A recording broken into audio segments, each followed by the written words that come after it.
एक चीज को जरूर अपनाओ, कौम को जोड़ने की कोशिश करो, इत्तिहाद और अमन और यूनिटी की तुम दावत पेश करो। इस वक्त बातिल ताकतों का मुकाबले का एक ही रास्ता है, वो है इत्तिहाद और यूनिटी।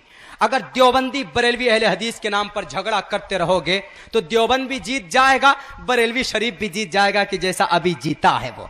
तुम लड़ते रह जाओगे, तुम देवबंदी, तुम काफिर, तुम मुशरिक, तुम अहले हदीस के झगड़े में पड़कर रह जाओगे।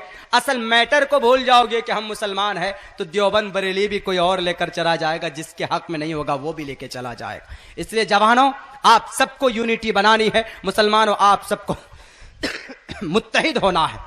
Divided we fall, united we strength, divided we fall. जब हम मुत्तहिद होते हैं तो एक मजबूत ताकत बन जाते हैं, जब हम डिवाइड हो जाते हैं तो आपको कोई भी लेके चला जाएगा।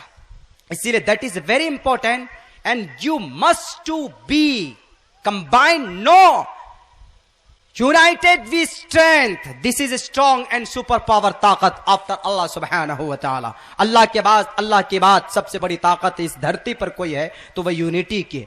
25 करोड़ आपके नहीं, आपकी 35 करोड़ की तादाद है हिंदुस्तान पर। अगर आप मुत्तहिद होते तो एक चाय बेचने वाला आपका गुरु नहीं होता, आपका बादशाह नहीं होता, अगर आप सबके सब मुत्तहिद होते। लेकिन नहीं जनाब, जाकिर नाइक पकड़ा गया तो हमारे बरेलवी भाई मिठाई बांटते हैं, बरेलवी भाई को कुछ होता है तो फना भाई साहब कुछ और कहते हैं, अच्छा हुआ कि मरा वो। अगर ऐसे करोगे तो इन जालिमों के मुंह फाड़े हुए खड़े हैं ये, मुसलमानों का गोश्त आपकी हड्डियां चबाने के लिए खड़े हैं ये नहीं देखेंगे इनके तोप से जो गोला निकलेगा, वो नहीं पूछेगा कि तुम्हारा सीना देवबंदी का है कि बरेलवी का है, वो तो ये पूछ कर घुसेगा कि तुम मुसलमान हो कि नहीं हो।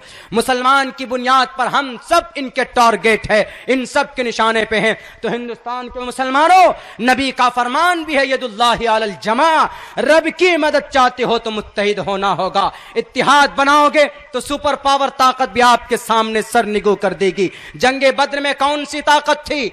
1000 लश्कर जर्रार के सामने 313 ने सुपर पावर ताकत के नाक में नकेल डाल दिया था। वो कौन सी ताकत थी? इत्तिहाद की ताकत थी, यूनिटी की ताकत थी।